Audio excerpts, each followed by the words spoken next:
Hello everybody, it's Keith. Help support the Northeast scene and declare yourself a member today. Subscribe to us on Apple Podcasts or your podcast medium of choice. Rate us and leave a review. Every little bit helps. Subscribe to our YouTube channel. It has every podcast episode plus other exclusive content. Like and leave a comment. Follow us on Instagram and Twitter at TheNEScene. Also, continue to write us at northeastscene@gmail.com. We want to share your experiences as well. And now, here's the show.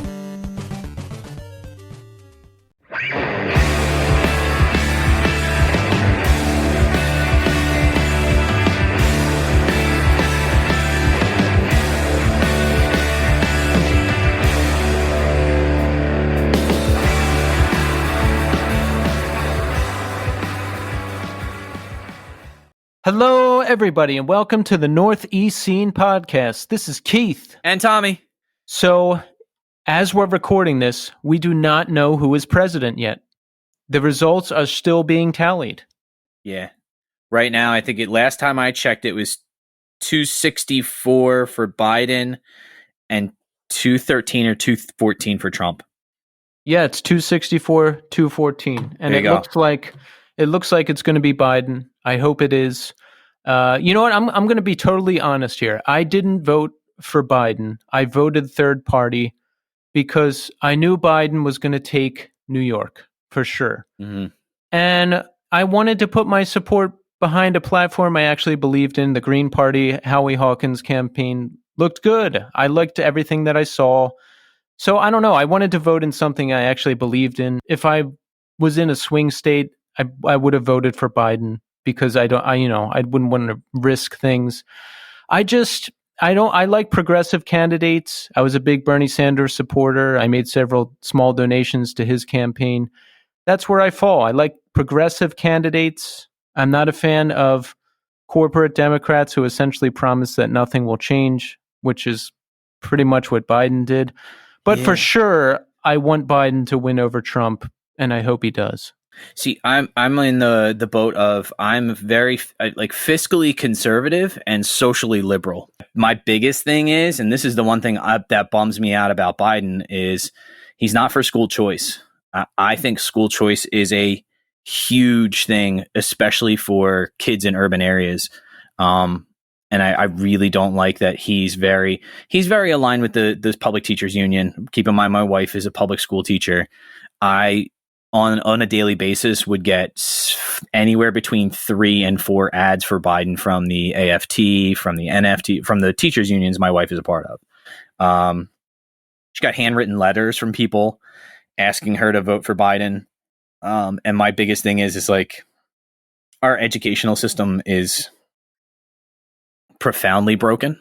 Yes. And, I think when people talk about, talk about social inequities or things that are not equal for other people, I think the biggest thing that at least I can talk about is in terms of education. For sure. And every day you read an article, millions and millions taken out of this school district or cities cutting X amount of dollars from school districts. So when people are saying defund the police, why can't we just take the money out of police instead of out of education? Why? Yeah. And I think the crucial thing is like taking the money out of, I don't understand why do the local police near me have a tank? Yeah. And police don't actually do anything unless you're a wealthy person. If you, I don't know, unless it's like a murder, sometimes if you're a certain demographic. Suburban police for sure is a job where what I've seen, at least in my neighborhood, is you respond to domestic disturbances, low-level drug and alcohol offenses, and the majority of your job is around vehicle citations, speeding tickets, running lights, turn signals, not full stop at a stop sign. And it's like, I understand that, those things are important to, road safety, but at the same time, it's like, look, this is clearly a revenue issue. You guys are just doing this to get money. One cool thing I thought, and this is something I saw that I was like, I really am anxious to see how this plays out. New Jersey legalized recreational marijuana. And didn't Oregon just decriminalize a bunch of stuff? Oregon decriminalized several hard drugs. Which ones? I can't name them off the top. I literally, today's been such a hectic day with school and the kids. I read a headline that said, I think it was meth and heroin and something else. Yeah. So I have an announcement to make. I'm moving to Oregon. Keith will be relocating to the Portland area. Yes. And I will be doing the podcast from there. And it may not be weekly anymore. It may not be monthly anymore. What do you think? No, I'm just kidding. But so real quick, I'm coming to you live from St. Cloud, Minnesota tonight. Phenomenal. How is it? You know, it's okay. I'm here. I am functioning well. I used to be a mess on these trips, and now I'm extremely efficient. I'm showing up. I'm working all day. I'm getting everything done. The assignment's going well. I'm on schedule. It's all good. I got some food on the way here, which is great because I haven't eaten since breakfast time. Jesus. And a few Cliff Bars I had at lunch. And it's all good. And we're here. We have Jim Ward on the show tonight. We spoke to him last week. Excellent conversation. I'm excited to show you guys that. And yeah, everything's all right. What's up with you? Not much. School is school. The girls are doing awesome. They're still in virtual academies, still upstairs, just working. I get to eat lunch with them every day. And everything's going really well. We're actually starting to plan. The girls' birthday is at the end of the month. Oh, yeah? November 25th. So we're doing that. We're starting to plan like a small party. It'll just be like my mom and Kelly's mom and kind of like, like a smattering of my siblings. I just had, so my father who passed away when I was young, his birthday was just November 3rd. So I always try to do something to try to like just think about him like during that day, especially at night, like when I have time.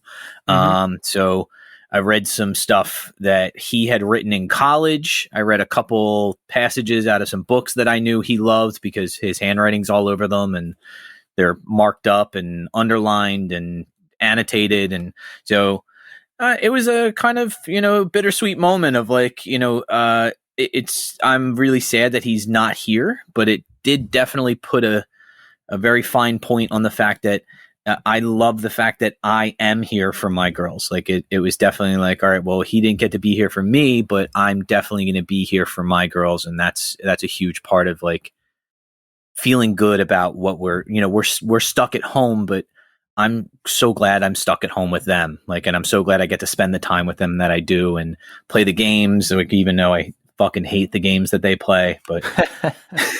So how do you process the loss of your father, especially around his birthday? I mean, you were so young when he died. What is it like? It is a weird. Okay, so there's a couple things I used to do, and it was always counterproductive, and I felt shitty the next day for a bunch of different reasons. But I think one of the things is my dad was a casual like whiskey and scotch drinker.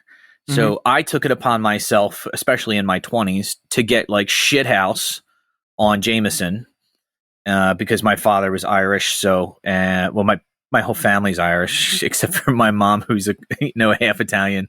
But like literally, I would do that, and then I would think I was, somehow reconnecting with him in that way over like my drunkenness. And what I've realized is what a shitty waste of time that was. And the more I think about my dad and how efficient and how smart he was, I look back at those times and been like, he was looking at me if he was able to look at me, he was slowly shaking his head from side to side. Like, what the fuck is this kid doing? Like, he thinks he's doing something profound and deep, and he's really just being an asshole. Like, he's just making a spectacle of himself. And I think the thing now that I really try to do is just processing it for me is now just like, look, we have today, we have this moment, we have our initial experience. Like the experience we're having right now is all we have, because like everything else, nothing is promised to us. Like tomorrow isn't promised. You don't know if this is, this is Nan's last Christmas. We don't know. This is one of those fucking things that we don't know. And I really do feel like, especially around this time, because it's the beginning of like that kind of holiday season of Thanksgiving, Christmas, New Year's. I definitely get a little bit more introspective about where I am personally and what is holding my attention? Like, where am I spending my time and what am I doing? And I think that is a huge thing. I like made a conscientious choice today. Like, I had a half day from school. Every Wednesday's a half day, right? So I went to get work done, and I was like, you know what? This fucking work will be there tomorrow. Like, I'm going upstairs and playing with my kids. It was decent enough outside to put like a small jacket on and go run around. And I was like, let's go play with sidewalk chalk. Let's go fucking run around in the driveway. Let's go ride skateboards. Let's play. And what better tribute to your dad than spending time with your kids in a loving and productive way? Precisely. Way to wrap it up, dude. That was it. Yeah. Like, that's what I was trying to get to. Is like that was very concise. Yeah, no, that was it. Like, I think that's the biggest point. Is like it comes back to realizing that you're in the moment and experiencing that moment and appreciating it. So, it's huge. Yeah, I have experienced. I lost a friend to an overdose a couple years ago. He died around when I had a year clean. And yeah, I think I process it in a normal way. Sometimes I don't think about it at all. Sometimes I'm really sad about it. Sometimes I think, oh, I wish he was still around and, he could be helping himself like I am now. And he was starting to try. So it's kind of a normal thing. But in terms of my older brother who died when I was young, I don't ever think about that. It's like completely shut down. It's like almost like I don't even allow myself to think about it or feel it. It happened the day before my 16th birthday. And around my birthday, I get nutty now. Like, I noticed last year on my birthday, I was out and I reacted in a negative way being out with some people. And I realized it was because of that psychologically. So I don't know. It's just, it's going to be something to overcome, I suppose.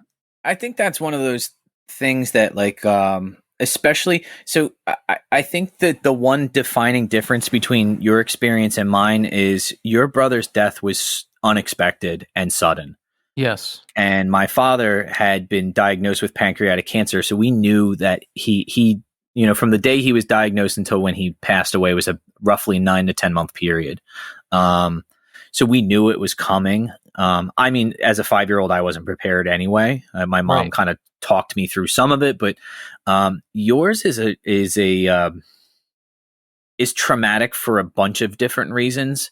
Oh yes, the loss of a father is awful, but at the same time, losing a sibling, especially, and your brother was very close in age to you, right? You're just like a year and a half apart, right? Yes. And you guys were really close. You guys, no, oh, you weren't? not at all. I barely talked to him the last couple years of his life. So there might be something there with that too. Yeah. Yeah. There's a lot to unpack there, but I'm not going to be able to do it in the minute that we have left to talk here. So I'm going to say this. Folks, we spoke to Jim Ward from Sparta and At the Drive-In. Sparta is one of my all-time favorite bands.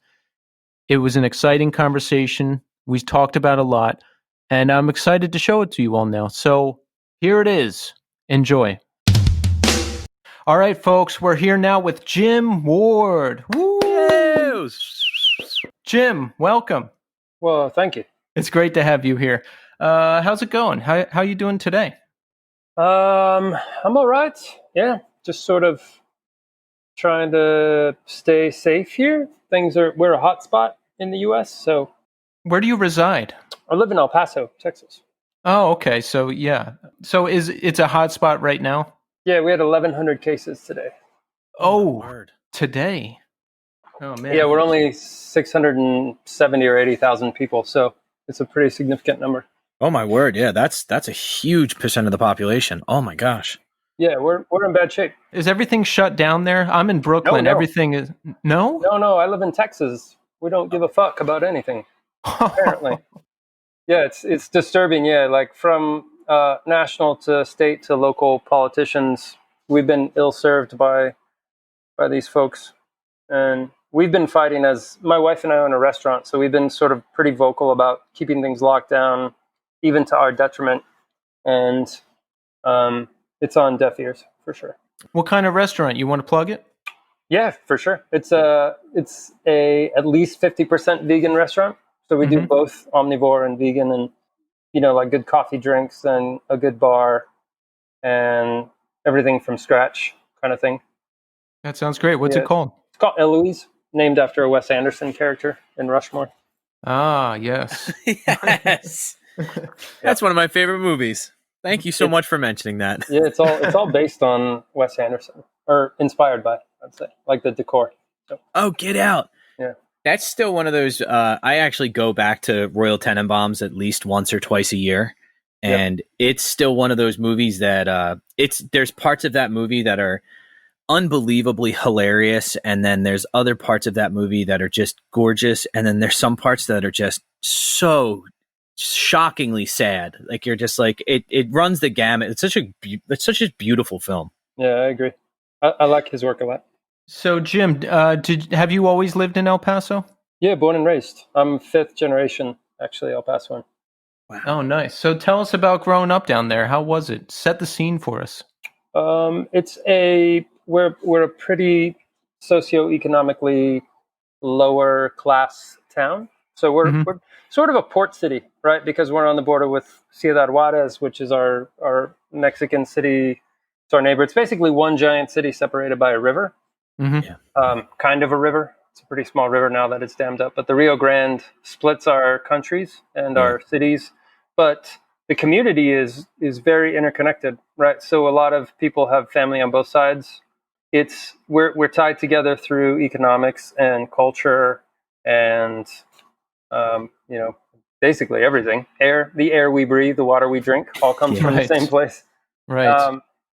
So I grew up near this pretty large park in the central part of town called Memorial Park, which creeps into my songs occasionally.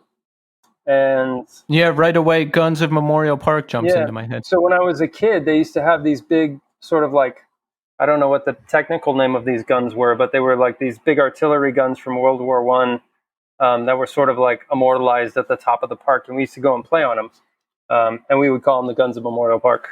And that's where that song title comes from. Nice. Specifically, me and my cousin Jeremy would go and fuck around in the park. Loads. Climb trees, run around, build forts, hide out, that sort of stuff. Yeah. It sounds like pretty standard suburban kid stuff. We used to build the forts in the woods, and we would go in there in the wintertime and make a little fire in this pot. It was fun stuff. Yeah. Yeah, we don't have much woods here, so that's like the best we could do is like this park. So living in the high desert, there's not a lot of trees, definitely no forest. So. Right. Yeah, definitely no forest down there. I was there once in 2002. I was on tour with a friend's band, and I really wanted to go over the border to Mexico because I heard there was good party time there, but no one would go with me. Yeah, that's a shame. I would have gone. It's we've been going for years. It's kind of the thing that we used to always joke about early on when we started touring the U.S. is that so you can basically start going to bars when you're like 13, 14 years old in Juarez, especially before it got real dangerous. So when I was a kid, you could go. I was straight edge, so I didn't go to Juarez till I was like 17. But like my wife was going when she was like 15 or whatever, and kids would go and party. But the thing is, you learn bar culture, right?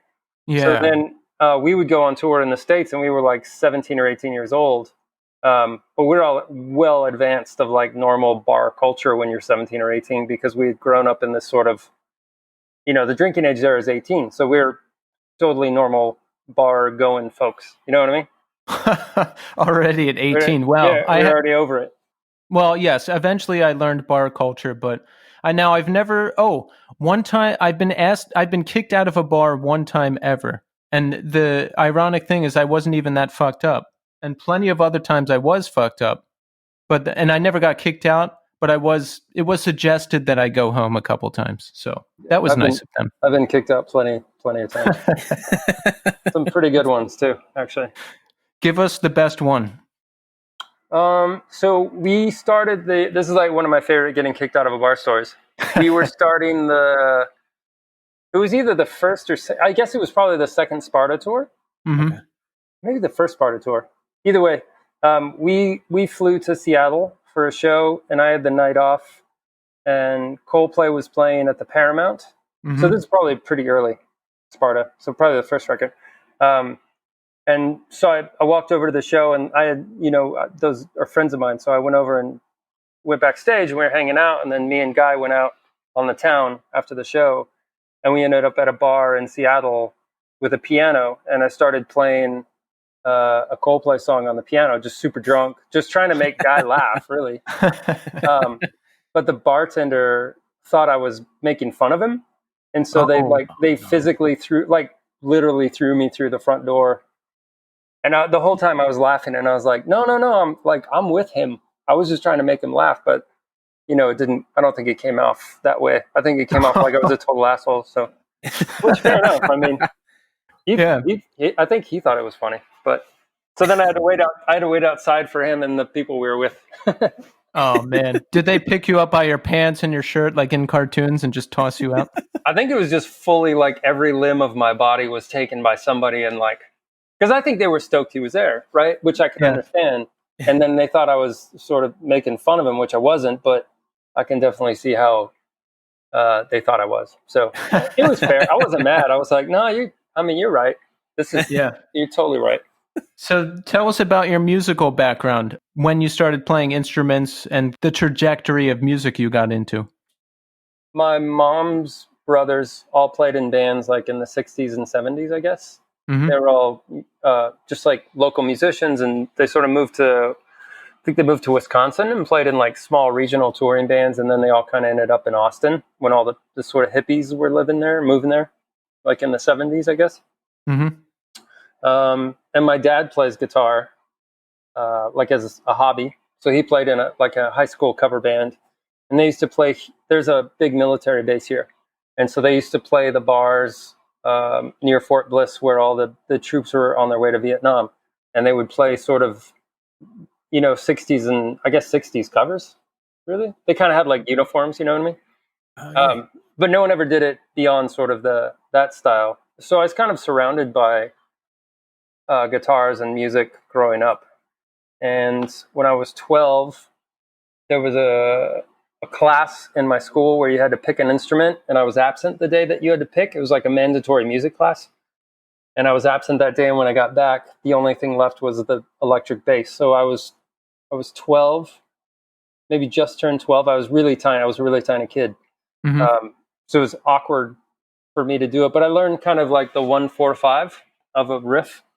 But I was kind of hooked. And at the same time, I had started skateboarding, and somebody gave me like a Subhumans record.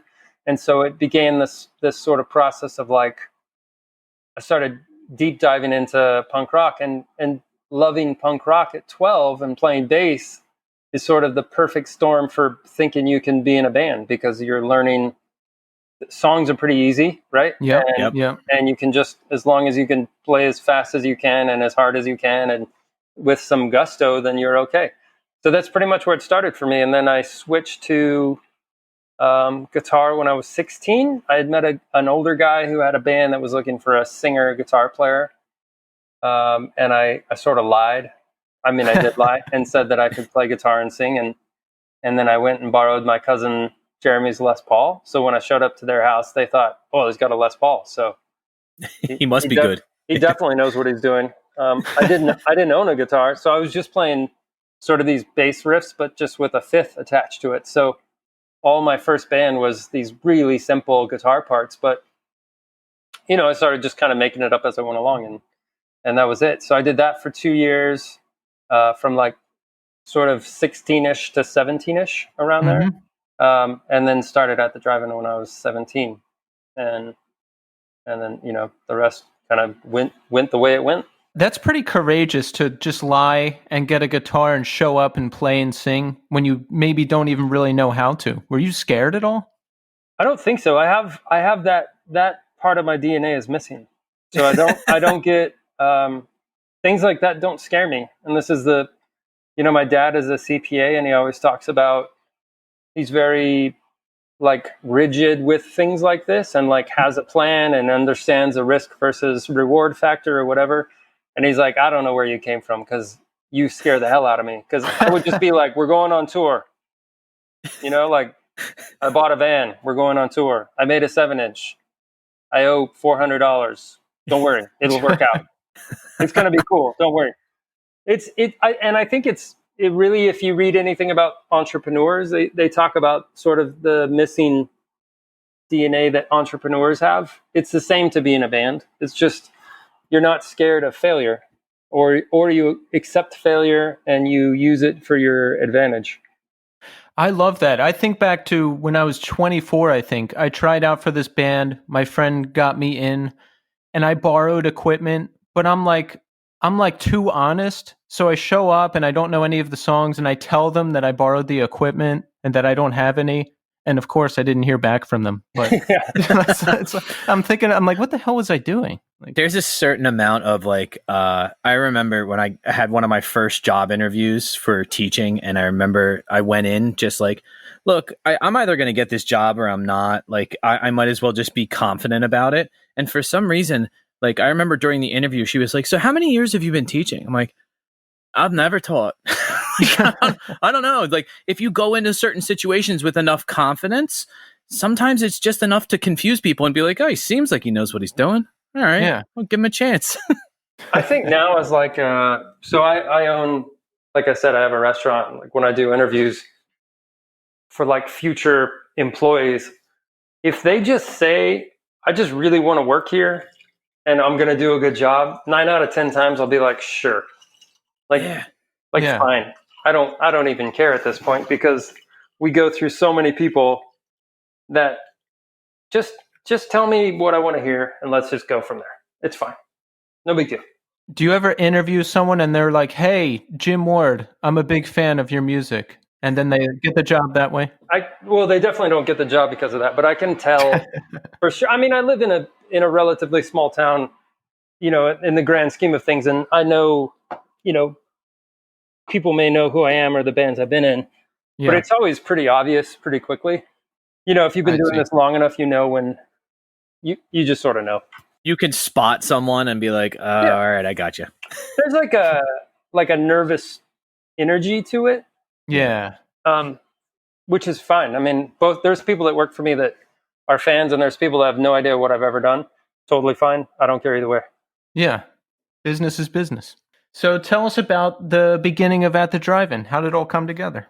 Well, I knew that I wanted to tour. That was my main sort of thing. I graduated from high school when I was 17, and the guys in my band, one of them did not want to tour because he was a bit older and had an apartment and a girlfriend, and I was going to college, and obviously couldn't just dump all that and move on.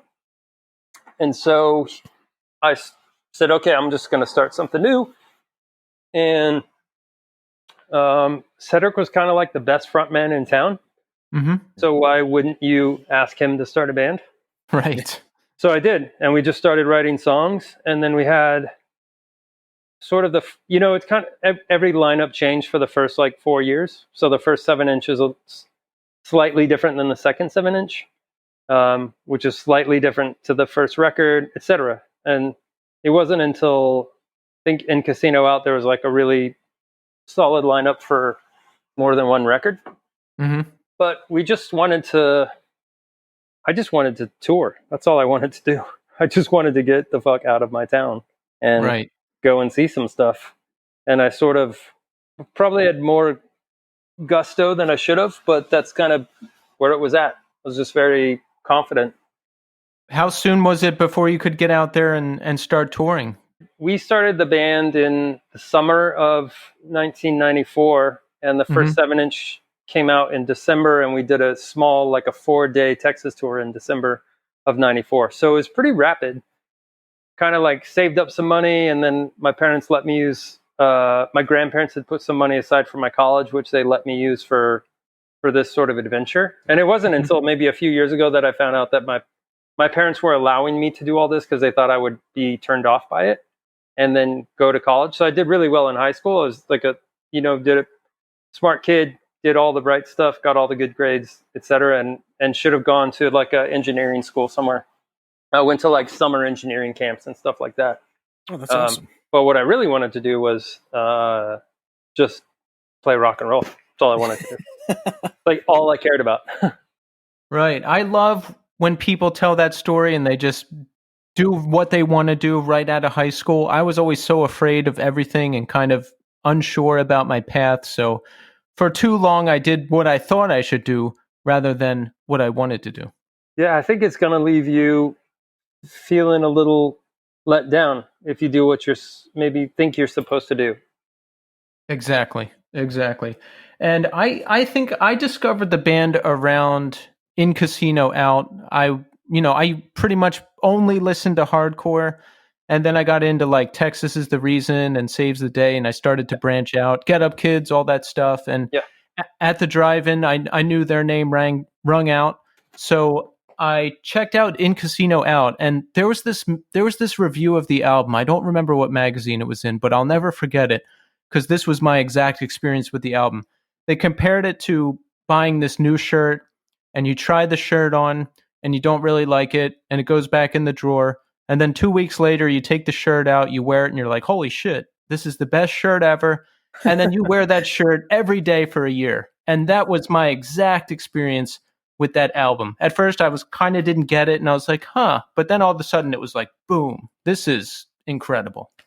Well, I think there was like two entry points, right, for our band. One was if you happen to see us live, which was a big selling point because it was chaotic and it was an experience, if nothing else. Even if you didn't like the music, you're like, that was ridiculously weird or whatever. It was a spectacle. It was awesome. Yeah, it was a thing. And then I think if you bought an album, then there was this like new level that you would get into where you're like, oh, maybe now this makes sense musically because I couldn't get all of that at the time because there's just so much fucking going on, which I totally understand and can only happen when you're young and have that much energy and just you live on, like we lived on chaos, and it was great. But I think those records were good in that we put a lot of energy into writing and we're always trying to make good songs. It wasn't like, let's just make an album to go on tour so that we could go and play and make whatever, $5 a day or something. It was never about that. But I think there was really an element of pushing forward. Also, we were super isolated from the rest of the community. Like we didn't necessarily fit in a lot of places. So we would kind of early on made a decision to play anything. Mm-hmm. And I think it was a good decision. And had maybe we come from a scene where we could have been a little more selective about who and when we played, or had like an early fan base that would allow us to play just a specific show, I don't know that things would have turned out the same way, because we were sort of just like never fit in anywhere. And still to this day, I don't think you can really categorize that band with too many other bands, especially of our generation. No. There's other bands after it that I go, that sounds like At the Drive-In. Yeah. Like after you guys, but nobody before that. Like, right. But there weren't contemporaries that sounded, because we would be just as happy on tour with Jimmy Eat World, who we loved, as Carp, who we loved, as like we would go on tour with anybody, literally anybody, as long as we could go on tour. And that's all we cared about, was just going and going and going and going and going. Right. It is really unique. The only thing, and they don't sound totally similar, but I listened to Relationship of Command again recently, and sonically at times, it kind of reminds me of Rage Against the Machine, but those two bands are vastly different. Like, I think At the Drive-In stands on their own as far as sound and everything goes. Well, I think you could, and you know, before we made Relationship, we had done a tour with Rage, so maybe there was some amount of inspiration from the percussive nature of that band. Yeah. But I also remember writing Relationship of Command relatively quickly in a space in LA. I want to say within like 2 or 3 weeks, where we would go to practice every day and like sort of write a song and then the next day write another song. It happened really quickly. So I don't remember ever thinking, especially in that band, never thinking like, let's make it sound like this, or let's make it sound like this. Right. And I do think we were very aware of that comparison could come. So I do think that there was, if anything, a hesitation. If anything went that direction, we probably pulled away from it. But the explosiveness of it, I would understand being comparable for sure. Yes, it was like that, and it wasn't even in. It was just kind of like in feel somehow. I had also been up all night, and we were listening to it in the morning, so that could have been a factor too. I would think if you looked at a car explode and a building explode, they're both explosions, right? But they're totally different things. So maybe that's like the comparison. Exactly. And also that is to this day the best live band I've ever seen in my life, easily. So if anything we took from them was just this pure adrenaline that we could take from them on that tour. Yeah, I can still listen to them today and get incredibly hyped. Sadly, I haven't seen them, but I was thinking of going to the reunion tour, and then I put 2 tickets in the cart, and I saw it was like $450, and I was like, maybe next time. It's weird that I don't know how that happened, but yeah, their tour was supposed to start here in El Paso, and I facilitated some of the art around town, and the promoter is a friend of mine, so I was going to go and catch up with that, but unfortunately, the world changed. Yeah, big time. You mentioned like you didn't really fit in with any particular scene, and I have this vivid memory of a friend telling me he saw you playing a bowling alley somewhere, and you didn't look like anybody else. You weren't dressed like anybody else. You didn't sound like anybody else. Did any thought go into that, or were you just doing what you're doing? No, we're just from El Paso. We just don't. We're not like the rest of the world. And that goes for every other city probably as well. But we don't have, I think we probably looked like people that lived here, but you didn't see anybody else from here. So it was hard to tell. So it's not like we were, our city is unique to itself, but I don't know that we were unique to our city as much as maybe it came off because there wasn't anybody else really. No one's really come from here since in that genre at all. Really? No, we have Khalid, who's like an R&B singer. He's the biggest thing from here since us, and before us was Bobby Fuller, who was in the '60s. So yeah, I figured a bunch of At the Drive-Ins would have popped up in El Paso after you guys. I just don't think the population is here. Maybe in Austin?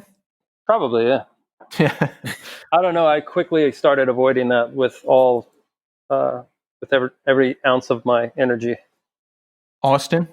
No, just bands that sounded or looked like us. Yes, I see. When did you notice things starting to pick up? Did it happen before Relation, or was it just around that time? Well, the saying, the harder you work, the luckier you get. It's how it felt. So I think we Golden Voice was really kind to us in LA, and we played This Ain't No Picnic the first year, which was probably like 98, and then we did This Ain't No Picnic the second year and played the main stage. That was the year with like Sonic Youth, and the story goes there was like label execs at that festival, but in that time it was a pretty standard thing. If you sold 10,000 records on an indie, then young A&R or smaller A&R would start picking up on that at major labels. So In Casino outsold 10,000, and then we put out Via, and that did relatively well, and we were sort of playing bigger and bigger shows. So we started playing at like 300 people in LA or 400 people in LA, and then at that point people just start noticing, and when they come to the show, I think we could pull it off live as far as chaos goes. And then they would buy records, and then I think that we could hold our own in a recording as well. So I think it was just one of those things where it was like there was definitely an unknown element to it, but I think it was a good chance. It was a good risk for somebody to take. Right. And with that band At the Drive-In, that was one of the first bands from our scene, so to speak, like bands that we were actively interested in, that we saw really start to blow up. And I'm talking in a big way, like on TV. Yeah. And you were on a tour. I remember you were on some special on USA, and we all gathered at my friend's house to watch it. Oh yeah, yeah. And the Farm Club. Yeah, and I mean, we met U2 that night, and Outkast. Oh, really? How fucking weird is that? How is that? Like, do you talk to them at all? Yeah, 100%. And they're all super nice people. And it was like everything that your punk rock side of you is telling you, like, we should just set this on fire and fuck everybody, right? And then you get there and you're like, damn it, everybody's super nice and really normal people. And this is really fucking with my head, because you don't get, it's not what you think it's going to be. Right. You know, you think it's going to be one thing, and you think you're going to go and just, like, you know, as the British say, take a piss. Like, I'll just laugh at all of you and collect the paycheck, which isn't really a paycheck, but you know what I mean? Like, you think it's a bit of a joke, and then you get there and you realize that everybody there is a human being, from the person putting the catering in your room to the sound people to the, you know, the people that pick you up from the airport. And then all of a sudden it feels different, because you think, oh, I can't treat other people like the idea that I thought it was going to be.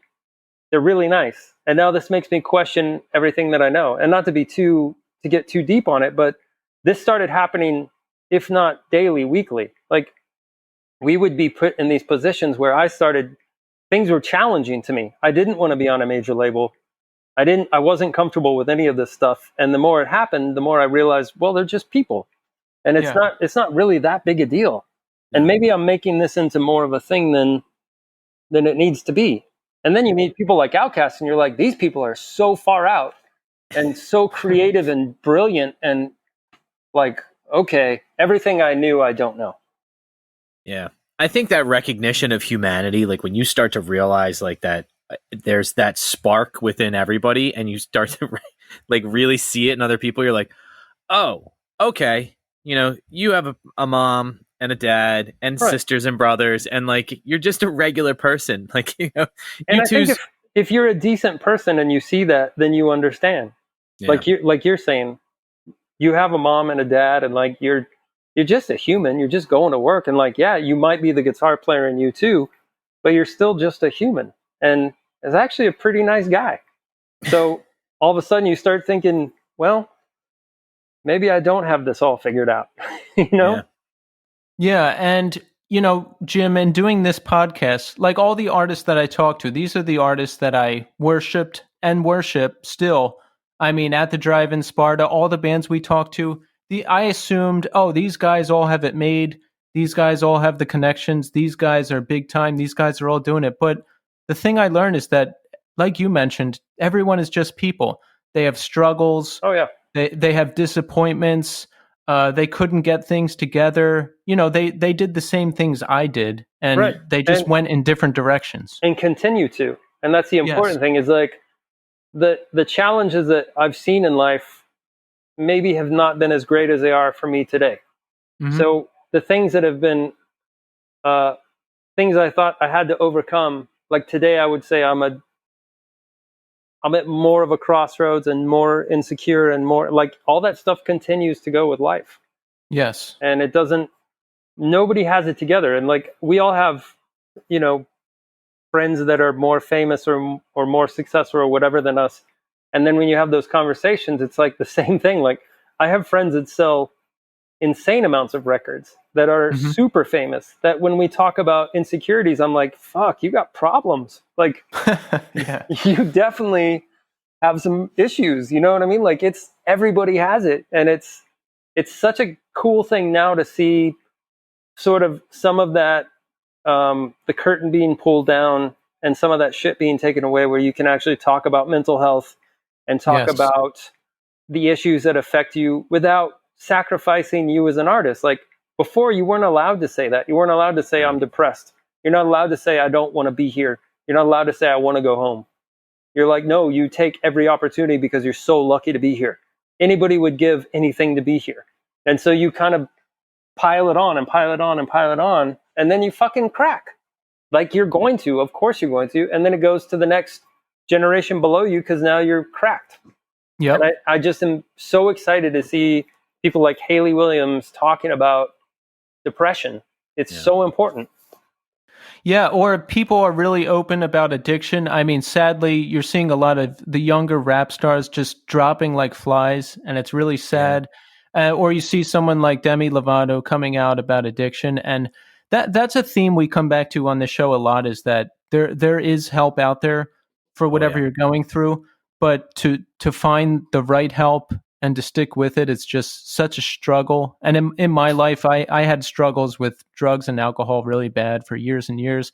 So it's something I circle back to a lot. And I just remind people there's help out there. And that, if people have similar struggles to what I had, I tell them, email me. I can tell you what worked for me. So we want to be a voice for people. And people have written me and told me like, hey, this show has helped me out. And God, that's the best thing. If we can help people in any way, that's just great. Yeah. I always think if you could help one person, and I have friends that are in pretty massive bands that are now recovered, and they'll say like, if I meet someone backstage and they say I need help, like they drop everything and they immediately go into like recovery mode, and it's pretty awesome to see, because I think, I lost my cousin to heroin, and it's a brutal, when I sat with his parents afterwards, I don't think I'll ever forget that feeling of just thinking like, racking my brain for what I could have done, Right.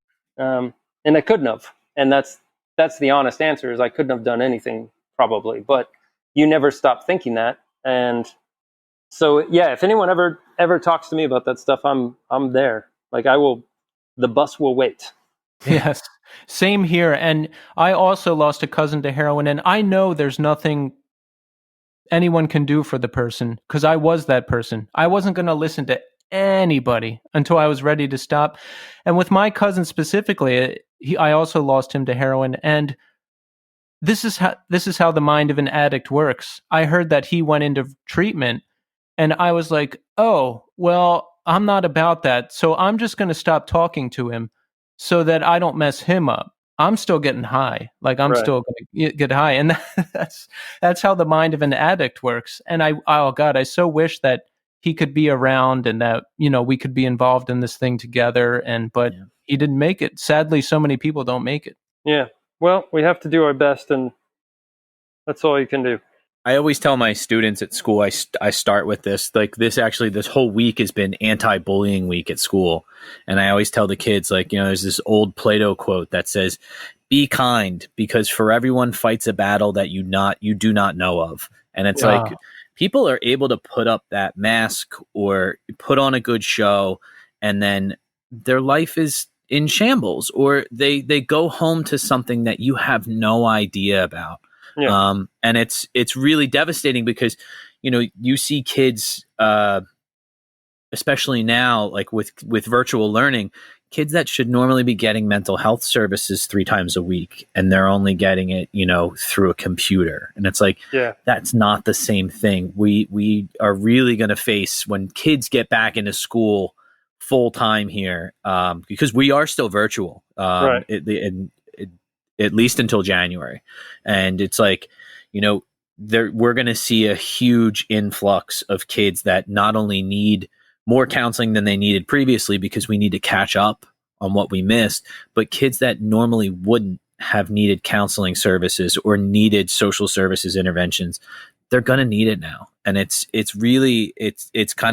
devastating to think of, because it's like, wow, that's horrible that, I get mad at kids. I'm like, how could you not turn in that quiz today? It's like, you don't know what's going on at their house. Like, you don't know, I had one kid send me an email last week, and it was like, I'm really sorry, I'm not going to be in school for the next couple days. And I was like, why? Like, and I literally was like reading the email, like mad, like looking at it, being like, why? What's the diff? Sit in front of the computer. Come on.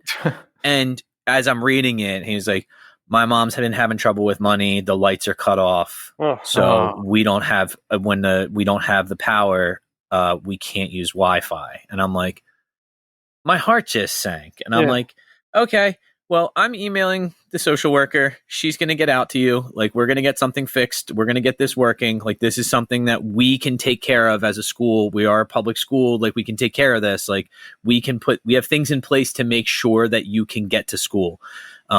even with like the circumstances now. But like, that's such a huge thing to tell people is like, make sure you're nice to everybody because you don't know what the fuck they're going through. You have no fucking clue. Yeah. Well, good on you for tackling that like head on, Yeah. Yeah, at least there's options. So, Jim, you mentioned some of the difficulties of being on a major label and how you didn't really want to do it. What were some of the difficulties? What did you have to overcome? I think that the beginning was the perception that I had of what it would be, right? So I just felt like it was, I don't know if it just didn't feel cool or if you felt like you were selling out. And you have to remember, this is like 1999. It's a totally different time. Yes. Where bands are getting really shunned, Jawbreaker specifically, like just getting pummeled for going to a major. That's who I was just going to cite. Yeah. And then within a couple of years, it just didn't matter. Right. And I think by the time, so we signed to what ended up being Grand Royal, which was a cool label to sign to, so we kind of lucked out on that. But from that to like, we signed to, Sparta signed to DreamWorks in 2001, and by that point, like nobody cared. So we were like in the last sort of 2 years of that kind of weird shit, which kind of lasted like the late 90s, basically like 94 to 2000, where bands were signing major, and then you get a backlash from the scene. And then I think by 2000, that scene had sort of grown up, and there was no longer anybody who cared. And it was just like new kids who were like, I don't care if you're on a major. But I don't know if there was, the only challenge was in my mind, and it was me dealing with me. There was nobody pressured me to do anything. Once we got there, again, you start realizing like all the people that worked at that label were super cool, and I had a super good time with them. And there was like some really great perks to being on a major. Like you got to record for multiple weeks at a time, and there was marketing money and all this stuff that you didn't really realize would kind of change your life forever was happening. And I think so the biggest challenge was just me dealing with me, if that makes sense, which was legitimate for sure. And my only wish is that maybe I had someone around me who could have helped me process that a little bit, but there wasn't. So it was just trying to figure it out and not self-destruct in the process, which we kind of ended up doing. But Isn't that funny though, that you find yourself in those positions where you're like, you know what? I'm the enemy here. Like where you recognize that it's you versus you the entire time. And it's kind of scary because like you were mentioning before, like your entire perception of what you thought the world was or how you perceived the world or how you looked at things is now suddenly turned completely around. Yeah. It's a very, very scary prospect to look at, especially as depending on what age you are. I remember thinking like, growing up, like I was like, my mom is kind of irresponsible, man. Like there was times where we didn't have dinner on the table at the time. Like, she was always just like, here, just microwave a hot dog, blah, blah, blah, blah. And I remember being like, well, you know what? She did raise all of us without my dad. And then now here's me with 3 kids. My wife and I are both teachers. And, and there's times where it's like, what's for dinner? It's like, what's in the fridge? I don't know. Let's microwave a hot dog, man. Let's see what we can scrape together. We're going to have some macaroni and cheese and we'll have some hot dogs. Skateboarding. Yeah. Do you still skateboard at all? So I had knee surgery at the end of 2018. So just finished like the sort of like the Sparta return to tour in 2018. And we finished like November 22nd or something like that. Yeah. And I want to say like 2 weeks later, I was at a jiu-jitsu class and tore a ligament in my knee, and then got surgery a couple of weeks later, and then was like on crutches for 2 months or a month, and then rehab. And I've been a little bit timid about getting back on, but I sort of look at it every now and then. Like once a week, I look at it in my closet and I'm like, are we going to the skate park today? No, we're not going to the skate park today. I'm just really scared, to be honest. Like getting hurt at this age, it was like a whole different thing. And it really freaked me out. Like I've never had surgery. I've never been under anesthetic before. Oh yeah. And I'll be honest, it kind of fucked me up. When At the Drive-In signed to a major, I didn't care at all. Like, I think that time was over. I heard it was going to be on a major. You guys were playing really big shows. I didn't care. I was like, that's cool. So I actually think like the big show is a myth about that band, because we opened for Rage. Mm-hmm. That was it. Like, that was the only. Other than that, we were still playing basically the same clubs we played before, but they were sold out. So we were coming back from Europe to play like 2,000 seaters or 1,500 seaters, like to go up to the bigger rooms. And we stopped. So we actually never got to big shows. Now, correct my memory here if I'm wrong. You were on a tour with, I think, Blue Tip. This was in 2000 or 2001. Probably 2000. Yeah, and I was supposed to go see that, and I think you dropped off a date to play. Was it a Rage show at Giant Stadium? No, we never played that.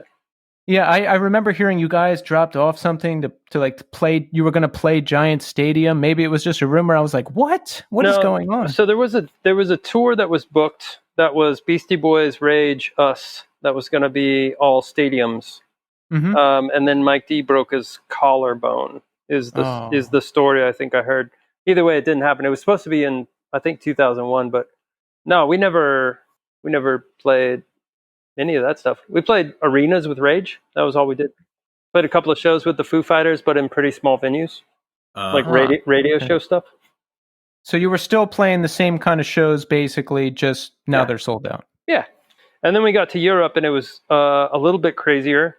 And we had a bus for the first time, and that was crazy, because it just sort of, again, fucks with your punk rock, what you're supposed to be in your mind. Yeah. But all in all, I mean, then you look back and I think I've spent years and years and years on buses. It doesn't matter at all. Right. It has nothing to do with the music at all. It's just you get to travel at night instead of during the day. So were you on tour pretty much nonstop leading up to and after the release of Relationship of Command? So I was basically on tour we sort of started going full time, I want to say like in 97. And then, so at that point I was 21. Mm-hmm. And then I stopped touring when I was 33, like for a good chunk of time. So really for a long time, it was all make a record, go on tour. Even when At the Drive-In stopped and Sparta started, there was so we stopped in February, I want to say, of 2001, and Sparta was on the road in October of that year. Wow.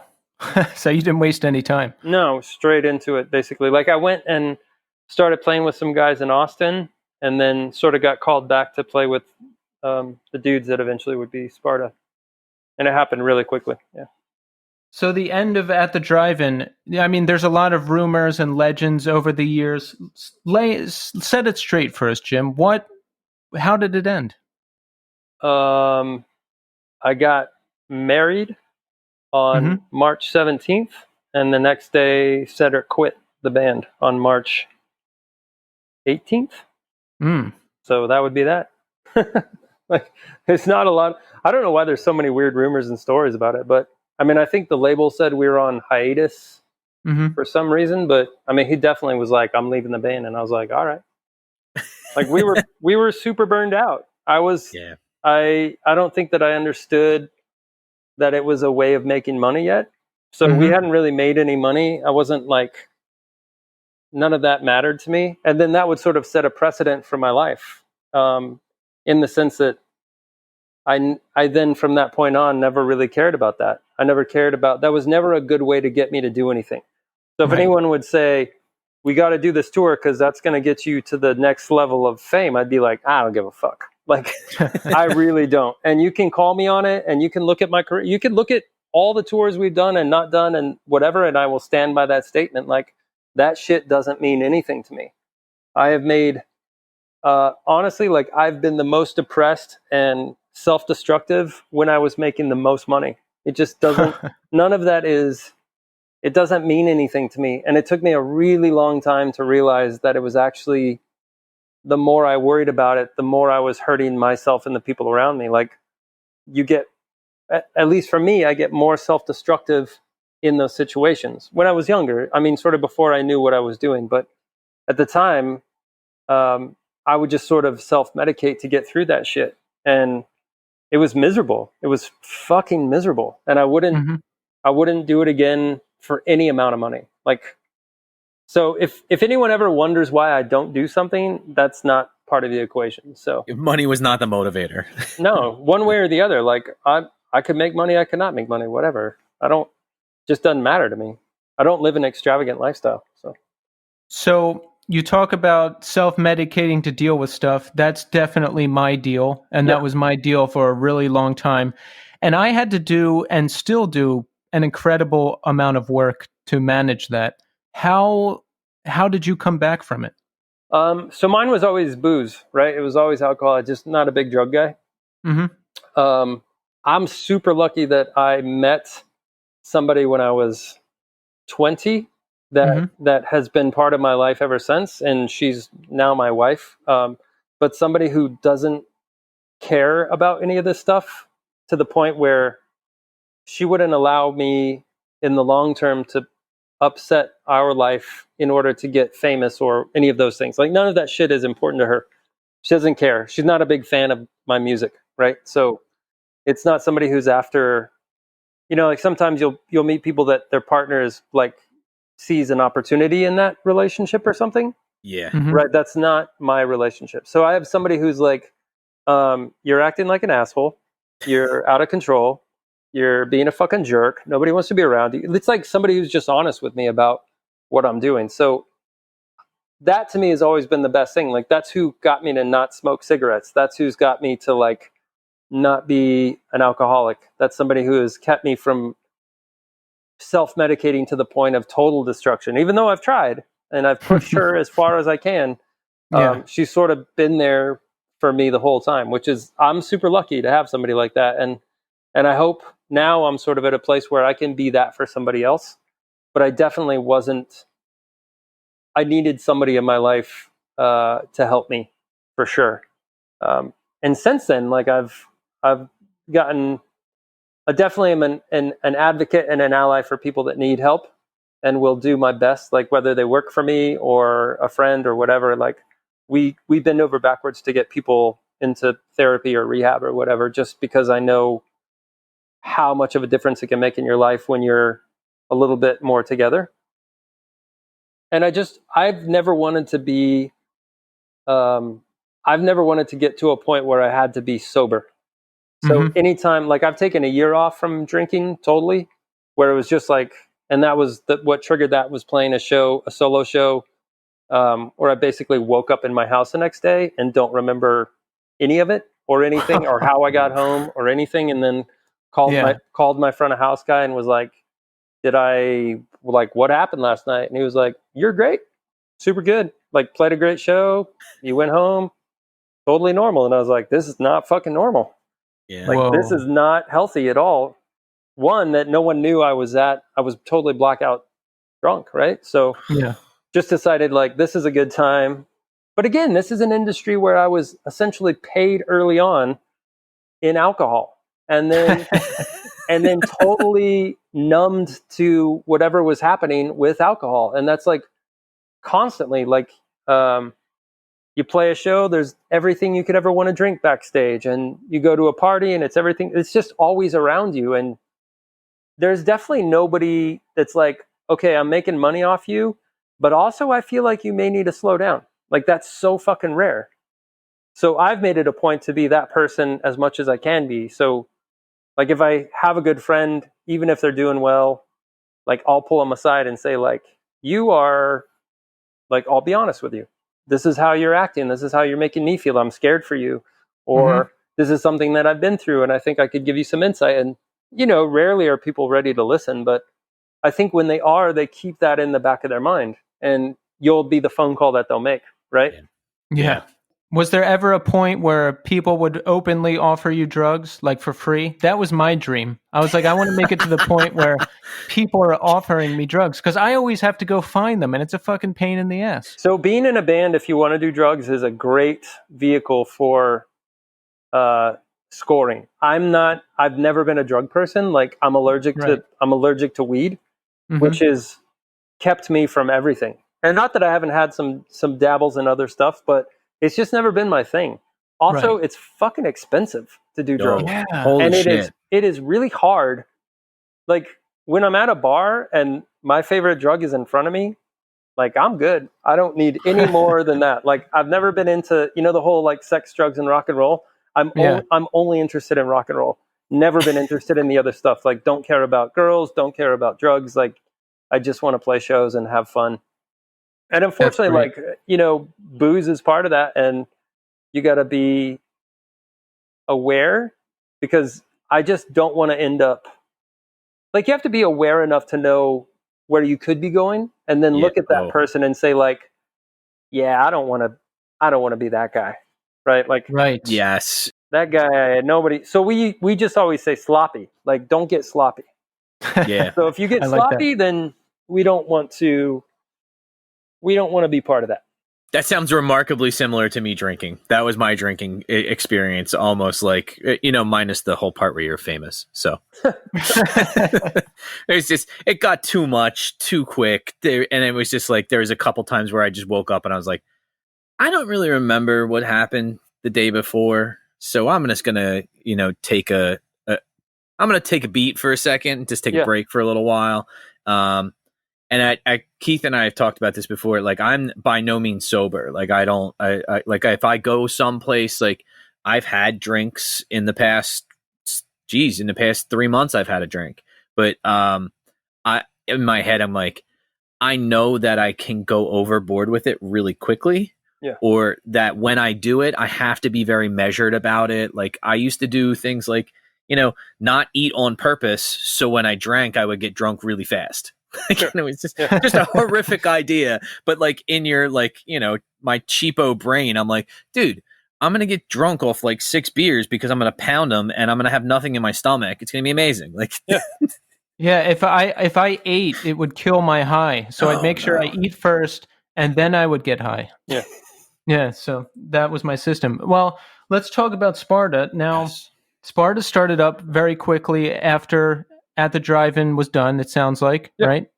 Did you have stuff written already that you were working on, or did it start after At the Drive-In? So I did have, like Air was probably written for At the Drive-In and just never made. So I know, like, I went and played with the guys that were in a band called Rhythm of Black Lions in Austin and had the idea that we would form a band and have a recording somewhere of that version of Air.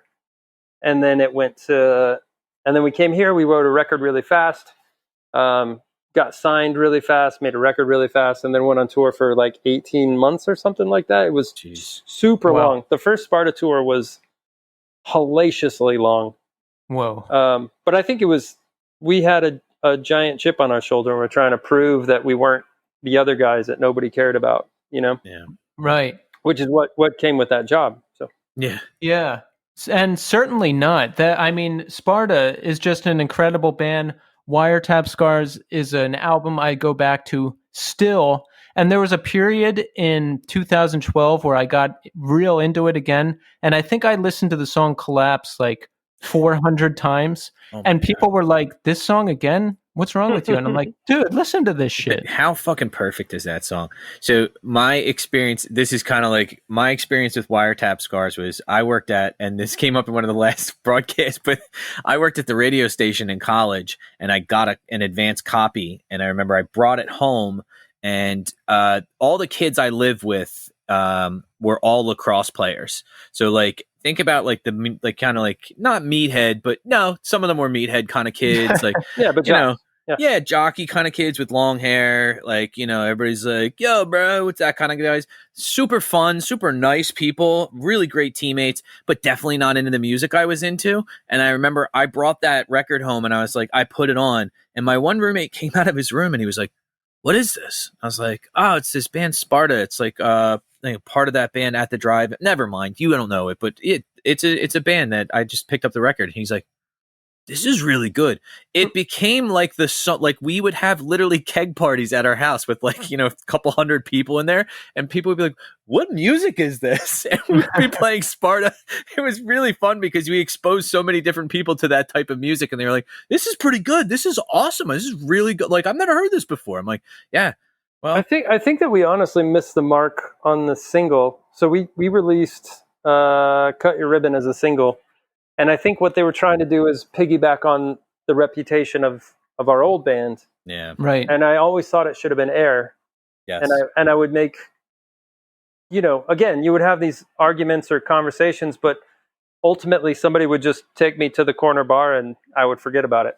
And that's how it would get dealt with, right? Is like, oh, we'll just go have a drink. And I'm like, oh, fucking who cares? Who cares about this? I don't care about the single. What does it matter?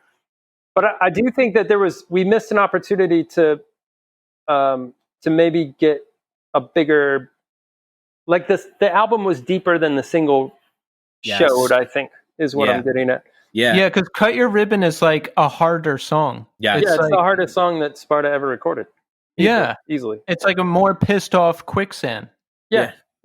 I mean, that's a huge compliment. I'll take it. But yeah. That wouldn't be the first song I would show someone because they might get scared away. People who aren't into all the music we're into are fragile. You don't want to scare them. Yeah, I think Air probably would have been better, and Collapse should have been the second single. I don't even know if there was a second single, but yeah, I still play that song often, just by myself, like at solo shows, and it's funny because Jerry Finn, who made the first Sparta record, said, on the demo, I played Rhodes. The sort of hook on the bridge is a Rhodes with a Big Muff on it, that little melody. And he said, I've been trying to figure out how to get Rhodes on a heavy record for years, and you figured it out, so I want to do your record. And that was like one of his motivations for doing the record, was that particular thing. Oh, that's awesome. Yeah, it's a perfect song. One of my favorite of all time. So thanks for writing it. Thank you. Yeah, no, I love it. And I did a solo acoustic show, which went horribly because I was just unprepared, and it was my first ever. But I did a cover of Red Alibi poorly. Oh, wow. But, I did it. Yeah, well, got to do it. Exactly. So I'm glad I did, because then eventually I started another band where I finally fronted it. And, I'm really happy with the way it came out. And did you have any fear or hesitation in branching off and fronting this new band? Always, yeah. I mean, part of the excitement to it is those nerves. So, like, I remember sort of everything that goes to the next level gives you that whole new set of nerves. Like the first time you play a theater, the first time you play an arena, the first time you headline a theater, the first time you play the big slot on the festival. And then when we started Sparta, I was not a singer. I sang in a band in high school to 40 or 50 people, right? And then all of a sudden I'm signed to DreamWorks as a frontman for a band, and it was daunting for sure. And the one thing that I asked Jerry when we started the record, because this is like the beginning of auto-tune, I said, I don't want to use any computer auto-tuning anything. And he said, I'm fine with that, but you still have to have the same results. So we're going to work, I'm going to work you to the bone. And we spent weeks doing vocals for that record, where it was, if I had any inkling of ever giving up, then that's would have been when I gave up, because he was fucking brutal to me. And it was as fast as I would sing a line and the talkback mic would come on and he'd be like, flat, do it again, flat, do it again, flat, do it again, flat. It was fucking brutal. And I sang my ass off on that record, but I learned, it was like a crash course. So we didn't even finish the record in Vancouver. We went to Vancouver to make the record. I had to go to LA afterwards and spend 2 or 3 more weeks with him at a studio there. Because I wasn't done with vocals, because it was taking so long, because I wouldn't use the tricks. Right. Yeah, it's so hard. When I did it for the first time, I was completely unprepared, and I left the studio feeling like a completely beaten down and broken man. I was like, it's super hard. Yeah. And it does weigh on you. And Also, the physical limitations of the way I sing don't limit themselves to long days. So, right, 3 hours for me singing is like incredibly physically challenging. yeah, And I wish I remember sitting with a few other singers at a festival in Germany. It was like Davey from AFI and the singer from Hot Hot Heat. mm-hmm. And we were sitting there and we were like, wouldn't it be great if you could go back and not sing this high? Like start your whole career singing in a lower register, because this shit's hard. Like, it's physically demanding to do this. And we were all sitting there just laughing about how we had created this trap for ourselves.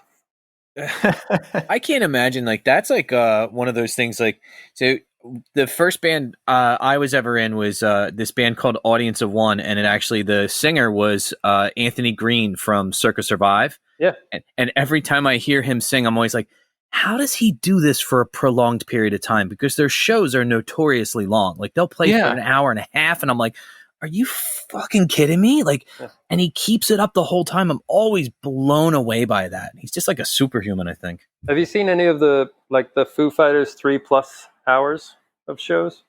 No. It's insane. I don't know how he does that. Like, that guy sings for over 3 hours in that crazy fucking growl scream. Yeah. Yeah, it's insane. It just hurts me. Yeah, like I've been to a couple of them where they hit the 3 hour mark. I'm just physically in pain for him. So, since Tommy mentioned Anthony Green, I thought of Anthony when you said Cedric was the best front man in town. Yeah. So, of course, you're going to ask him. That was Anthony in our town. So, and everyone wanted to be in a band with Anthony. He had like a buzz around him even when we were 16, 17 years old. Yeah. Did Cedric have that going on too? He did, yeah. He was in a band called Phantasmagoria, like around town. And he was we went to the same high school. We live in the same basic neighborhood. It's a small town, like I said. So it was kind of like he had been touring. He had done a couple of tours with this band Foss, which people will now know because Beto was in that band. And now Beto is a sort of a national political guy.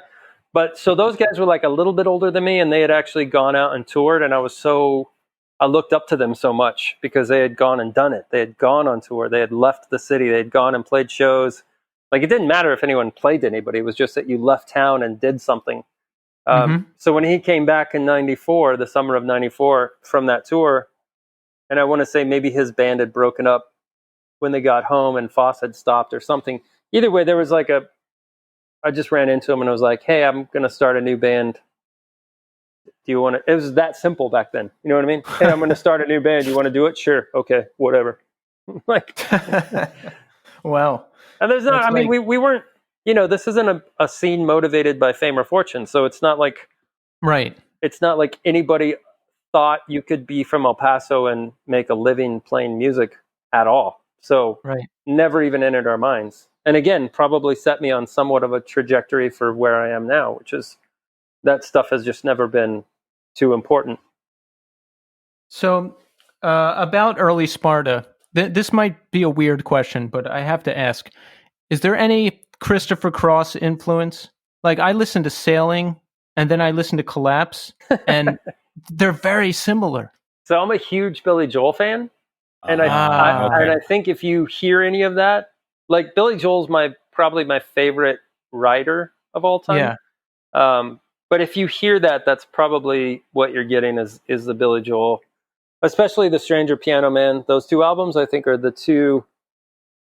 If you cut and pasted that album, it would be fucking up there with the greats. I love those two records so much. Yeah, I do like Billy Joel. I'm mostly just familiar with the hits, but goddamn, they're good. Dude, I found a Billy Joel song, I guess, over the summertime. I was just like kicking around on YouTube, and it's called Summer Highland Falls. Yeah. Yes, that one is so that good. Song good, and it's really cool. The first comment at the top, somebody said, "Play this at 0.7, like the 0.75 speed." Wow, it is a really fast song. First of all, that piano riff is very difficult and very quick, but when you play it at a slower speed, it really it has this very cool dynamic to it as well. So yeah, he's insane. Like, I love his storytelling. Yes. Something I've always aspired to be a better. I always talk about songwriting as a journey, and I don't think I'll ever get there. But I do like to think, like I'm finishing a record right now, and I think there's a song on this record that I sent my dad, which I rarely send anything to anybody, but I sent this song to my dad and said, I think this is the best song I've ever written, and I just want to share it with you.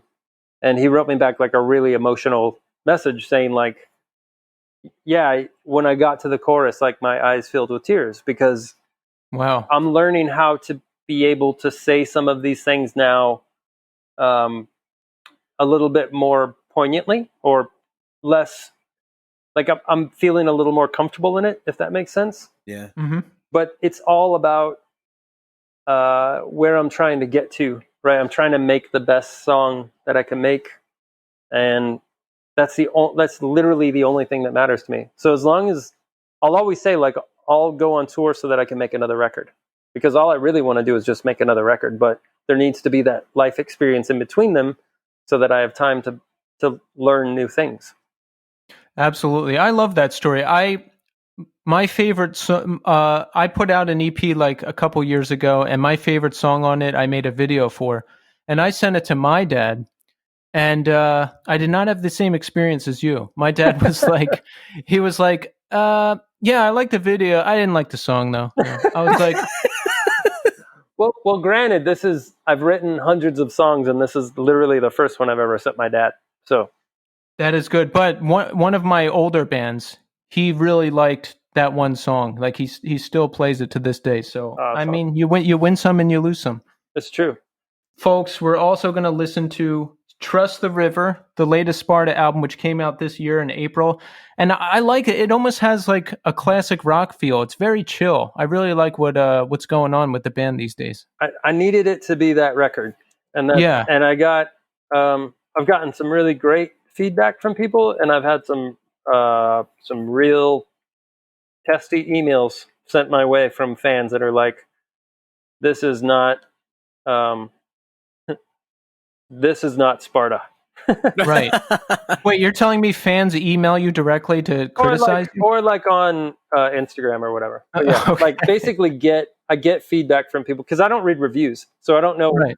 I don't know what people are saying, and like I get a list from my publicist of reviews, and I don't read it, because I think if you celebrate the good ones, you have to take the bad ones. I wouldn't read them either, because I'm just too sensitive. I can't handle any criticism, and it would all stick in my mind, and I might change up what I'm doing, and I don't want to do that. It's nobody is going to say anything harsher to me than I will say to myself. Yeah. Mm-hmm. But also, I don't need to fucking hear it from you, because really show me a better song, which is always my thing. Like you can sit and write this about what I do, but I would be shocked if you were doing anything remotely as good. Yeah. Yeah. And that's me. And like, of course there's like an ego and a swagger to that, but also like, fuck you, man. I don't care. Like, what makes you think I care about your opinion about something I did? One, I already did it. It's done. I've put it out. I've already moved on. Your opinion doesn't matter to me either way.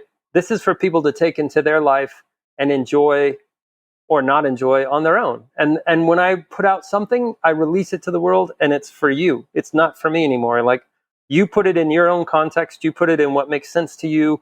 You associate it with your life memories. Those aren't mine. I don't have any ownership of it anymore. So I get a little irritated sometimes with people, obviously. Yeah, understandably. But I love that you said that, because I create imaginary fights in my mind, and then like decide what I'm going to respond. I'm going to wait for someone to say something negative about the podcast, which actually hasn't happened yet. And that's my same response. Like, oh, well, you start one and have a better discussion. Yeah, where's your podcast? I don't care what you have to say about it. And that's ultimately the end of the story. Like, what are you doing? Yeah. And then why are you mad at me? Yeah. You're just doing your thing. Yeah. It doesn't bother me, honestly. But so I got to ask you before we conclude. Mm-hmm. Now, at the Drive-In reunited for a set of shows, something like 5 or 4 years ago or something like that. Now, I had never seen At the Drive-In, so I was on the fence. I was like, maybe I'll go check this out. And shortly before the tour began, I saw that you dropped out, and I was like, well, I'm definitely not going, because like you're one of the main reasons I would want to go see that band at all. So I have to ask, what happened? So I've addressed it in a few interviews, and I haven't really talked a ton about it. The long and the short of it is I got removed. So, and part of that is I tried really hard to fit what was happening, and I just don't think I could physically or emotionally do what other people were doing. And I don't mean to slag anybody. Like obviously things like this are complicated, and I pick my words because I've never ever in my life, even at the end of At the Drive-In the first time, when other people would talk shit in the press, I would never talk shit. And I've made a real point of making a career out of not being that person. Right. So now I have to be really careful and think about what I say, because of course it's hurtful, and of course it was harmful to me in my life. And I love that band very much. I started that band when I was 17. That doesn't mean that you'll always be in control of it. And honestly, the only person that, Cedric has been at every At the Drive-In show. And if ultimately, for whatever reason, he didn't feel like he wanted me there, then I would accept that, because I believe that if you live by the sword, you die by the sword, right? So I will take all for one, one for all until the day that I'm not there. But of course it hurts, and it was traumatic for me, honestly. Like I still imagined that things could be great and things could be fixed, and maybe I should have learned a lesson on the 2012 tour. And but it's kind of like the fool me once, shame on you, fool me twice. Like, yeah, that's me. So I take full responsibility for it. I don't think that I wasn't shocked by it. I definitely, like, when you're the one person in the room that's not on the same page as everybody else. Yeah. Right.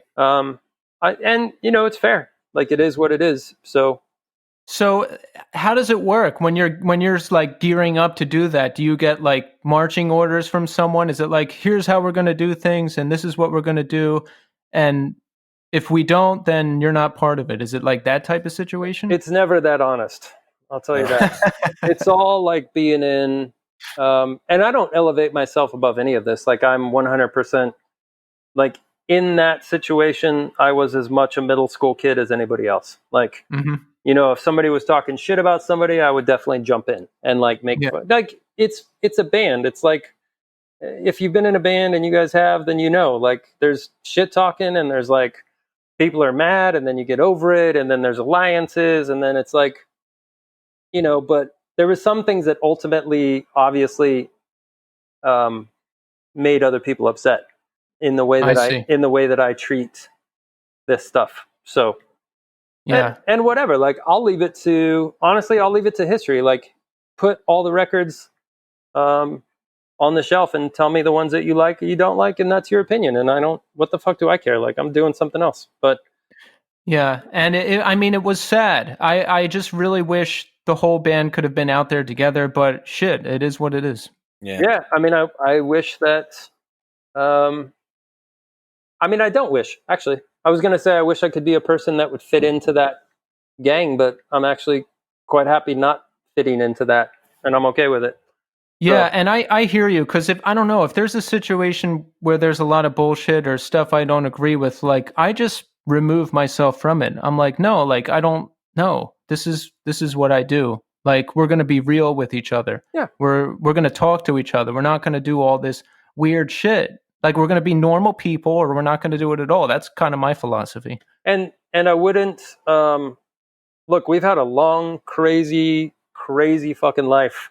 And I wouldn't hold anybody to anything they've said for the rest of their lives. And I wouldn't ask anyone to be mad at anybody else. Like, I've had several people over the years since that happened come up and be mad at me. Like, why the fuck would you quit? Like, you ruined my whatever. And I'm like, you don't even know the story. But I don't think there's no reason to be mad at anybody about this. Like, honestly, man, it's just a band. Like, it's really just a fucking band, and it's not that big a deal. So if you're getting this upset about it, you got to leave me out of it. So, do you ever watch like footage from that tour and see the other guitar player and be like, wrong? No, he's doing that wrong. No, like, I would never. I have not watched any of it at all. I wouldn't either. I quit one band that went on for a little bit, and I never, ever, ever looked at a single thing they did again. I like to do the ice out. Like, once you're out, and that's it. Yeah, I think with us, it's pretty complicated because it's a lot of, it's been a long time and a lot of shit has happened over the years, and there's a lot of different bands that are now interweaved, and it's sort of, I think, one of those things that when you're outside of it, you realize maybe how immature you were acting. That happened for me. Like, as soon as I was out and I could sort of look at it maybe a little bit more objectively, I was like, oh, that's definitely not the person I want to be. Like, I don't want to be this person. I don't want to treat people this way. I don't want to be around this. Like, I'm good. It's hard for people to understand that because a lot of people just see either the ticket sales or the money or whatever. But for me, that's not as important. I guess I sort of maybe see it more from, I didn't like who I was in that situation. And that's not on anybody else. That's on me. So again, I have no shit to talk about anybody. You got to do what you got to do. And if that's who you are, that's who you are. And it's fine. I don't need to be a part of it. And now that I'm out of all of that, I feel much better with myself. And that's ultimately, I have to go to bed every night with myself, and I want to be comfortable with that. Right. And it reminds me, I don't know exactly what happened with that situation, but it just reminded me of myself. I don't know. I can be criticizey and judgy and all this stuff, or maybe I say something that's not so nice, but I've been in situations where like people are talking shit about somebody and then I'm like, yeah. And then I do it too. Of course. And then it comes back on me. Yeah. And I'm like, but what about all them? But you got to take ownership for what you said. Exactly. They didn't make you say that, right? Exactly. So I just try to not get involved, or I don't know. I just try not to be negative when there's no place for it, or if I don't need to. Look, at the end of the day, I just want to make records and live. Like, so there's a line on my new record that says, all I ever wanted was to follow my own heart, to die a better man than I was at the start. And I think that sums up where I'm at right now. Like, all I want to do is be the best person that I can be, and be a good friend to people, and be a decent fucking human being. And I want to die the best man that I can be, if that makes sense. Absolutely. That's awesome. Yeah, I love that. And listen, well, I guess we're winding down here. So I just want to say, Jim, thanks so much for giving us the time and talking to us. I mean, you've created so much music over the years that we just absolutely love. And Tommy? No, I was going to say this was an absolute privilege to get to talk to you. I really do. Wiretap Scars was just such a phenomenal record and such a influential part of my college career, and I really just I leaned on that record a lot when I was going through some hard shit, and it was just it helped me a lot, and I really do appreciate the work you've done. And thank you.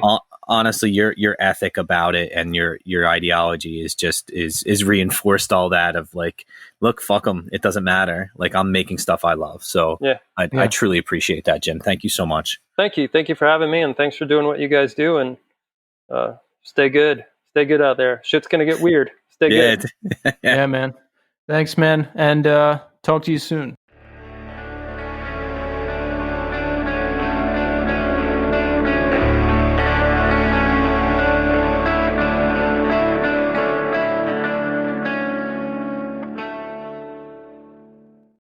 There you have it, folks. Jim Ward. Yo, that was awesome. He's a no-nonsense, straight shooter, down-to-earth, classic bands. Sparta is one of my favorite bands. At the Drive-In. I mean, come on. I also like his ethic about like what he appreciates about music and what drives him in music. Is like, there's a quote in there. He says something to the effect of, he says something to the effect of, if all you're bringing to the table is money, I'm out. Yeah. Like, he doesn't even give a fuck. He's like, I don't care. Like, I care less about the money. Like, what I care about is the quality of the content and like what we're doing. Yeah, like he just seems like the type of dude. He's going to do what he's going to do, and he's not going to be swayed by money or bullshit or anything else. And I like that. I would like to think that I'm like that too. And you know, I went back and tried to research again to see why, if it was like mentioned why he was not on that At the Drive-In reunion tour and album.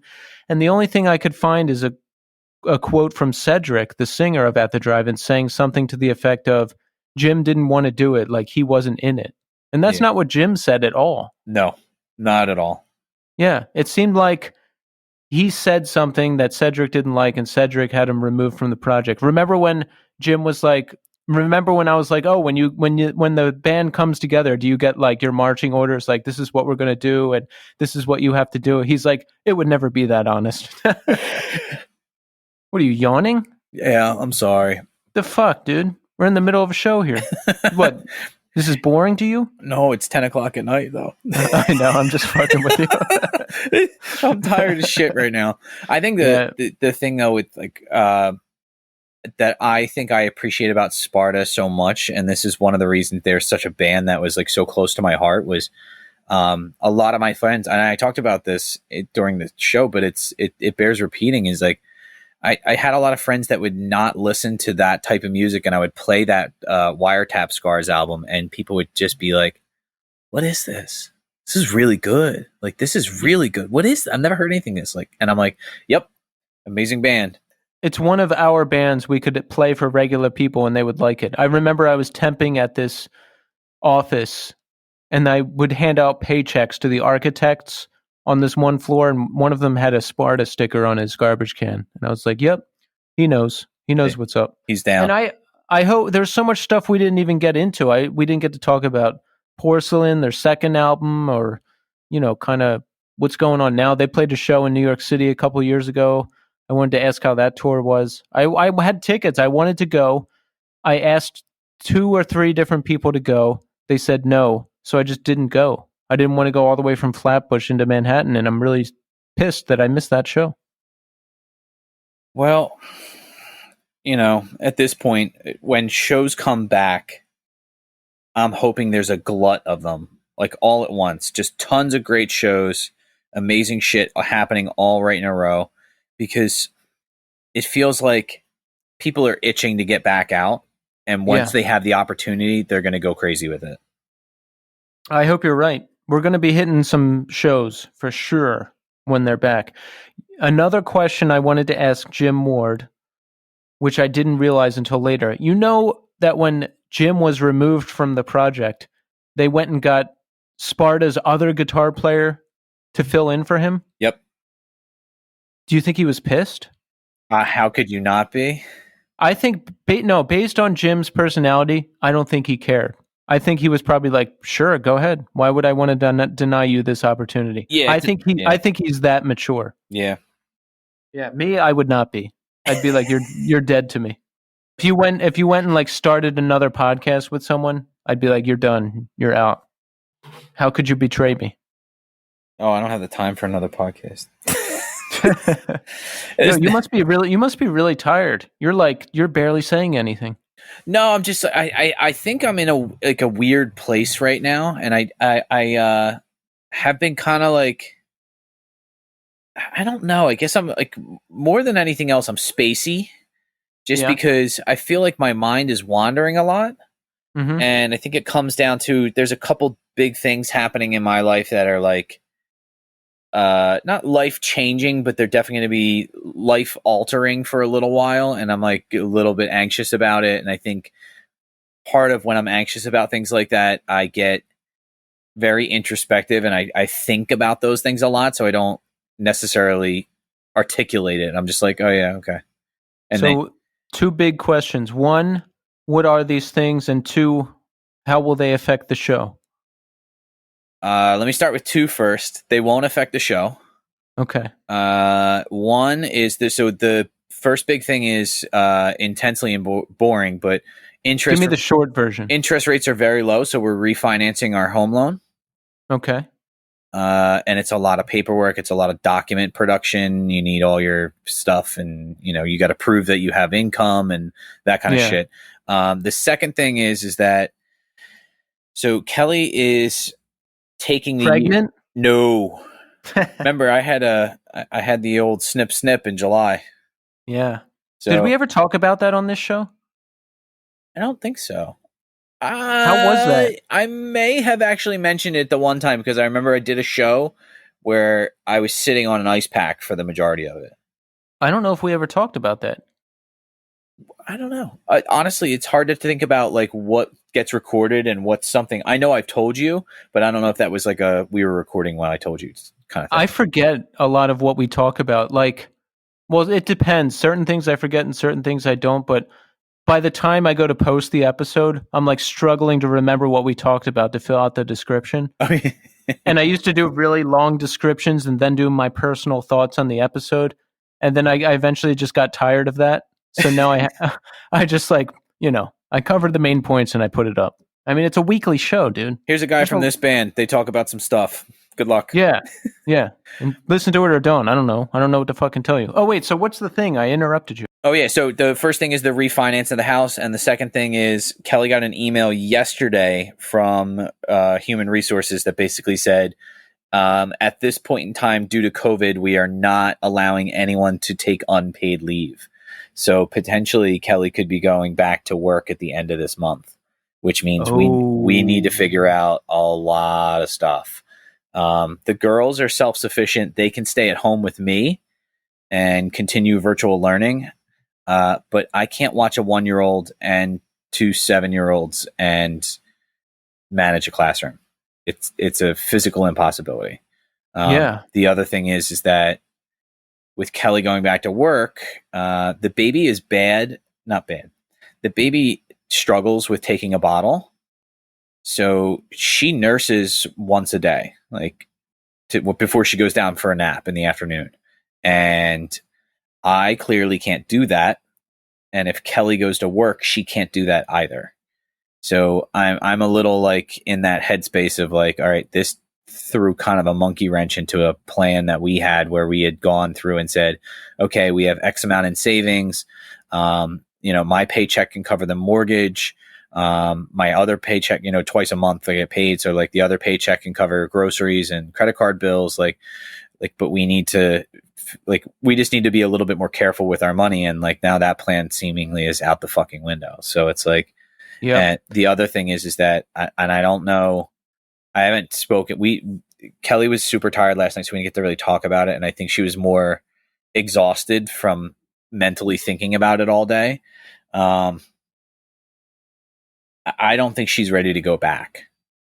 I think she feels it's unsafe. I think she feels like she potentially could get exposed at work and then bring it home to her family.